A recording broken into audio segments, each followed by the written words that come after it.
പച്ചപ്പും ഹരിതാപവും ശുദ്ധവായുവും ഒക്കെ അങ്ങോട്ട് നിറഞ്ഞൊഴുകണ നല്ലൊരു ഗ്രാമം.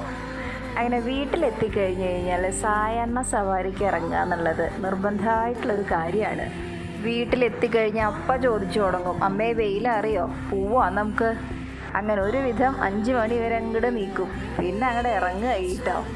ഈ കൊടും ചൂടിലും ഞങ്ങളുടെ നാട് ഇങ്ങനെയാണെങ്കിൽ മഴക്കാലത്ത് എന്തായിരിക്കും ഭംഗിയെന്ന് ഒന്ന് ആലോചിച്ച് നോക്കുമോ. പലതരത്തിലുള്ള പറവകളും മയിലുകളും ഒക്കെ ഇവിടുത്തെ സ്ഥിരം കാഴ്ചയാണ് കേട്ടോ. ഈ കാണുന്ന ചെടിയാണ് ഞങ്ങളുടെ പൂച്ചവാലൻ. ഒരാവശ്യമില്ലെങ്കിലും ഇവിടെ വരുമ്പോഴൊക്കെ ഇതിങ്ങനെ കുറേ പറിച്ചെടുക്കണ കാണാം. നമ്മുടെ വീട്ടിൽ പോവാന്ന് പറഞ്ഞു കഴിഞ്ഞാൽ വലിയ ഇഷ്ടമാണ്. ആ ഇഷ്ടങ്ങളിൽ ഒരു കാരണം ഈ സ്ഥലം കൂടിയാണ് കേട്ടോ.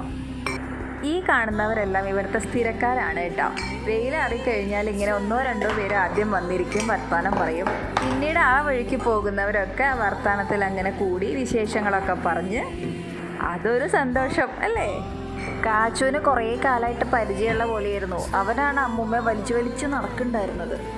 അമ്മൂമ്മയ്ക്ക് എത്ര വയ്യാണ്ടിരിക്കുക വെച്ചാലും അമ്മൂമ്മ പാടത്തേക്ക് പോവാന്ന് പറഞ്ഞു കഴിഞ്ഞാൽ ആദ്യം റെഡിയാവും. കാച്ചു പിന്നെ വഴിയിൽ കാണുന്ന എല്ലാവരോടും വർത്താനം പറഞ്ഞ വിശേഷങ്ങൾ പറഞ്ഞ് അവർക്ക് ടാറ്റയൊക്കെ കൊടുത്ത് അങ്ങനെ ഹാപ്പി ആയിട്ടിരുന്നു. സത്യത്തിൽ സമയം പോയതൊന്നും അറിഞ്ഞില്ല കേട്ടോ. അങ്ങനെ അവസാനം കാശി അമ്മൂമ്മയുടെ തോളത്ത് കയറി. അങ്ങനെ ഞങ്ങൾ ഞങ്ങളുടെ തിരുക്കാവ് അമ്പലത്തിൻ്റെ ഉമ്മർത്ത് നിന്ന് തൊഴുത് പതുക്കെ വീട്ടിലേക്ക് പോയി കേട്ടോ. ഇത്രയേ ഉള്ളൂ ഇന്നത്തെ വിശേഷം കേട്ടോ. വീഡിയോ ഇഷ്ടമാവുകയാണെങ്കിൽ ഒന്ന് സബ്സ്ക്രൈബ് ചെയ്തിട്ട് സപ്പോർട്ട് ചെയ്യണേ. Thank you.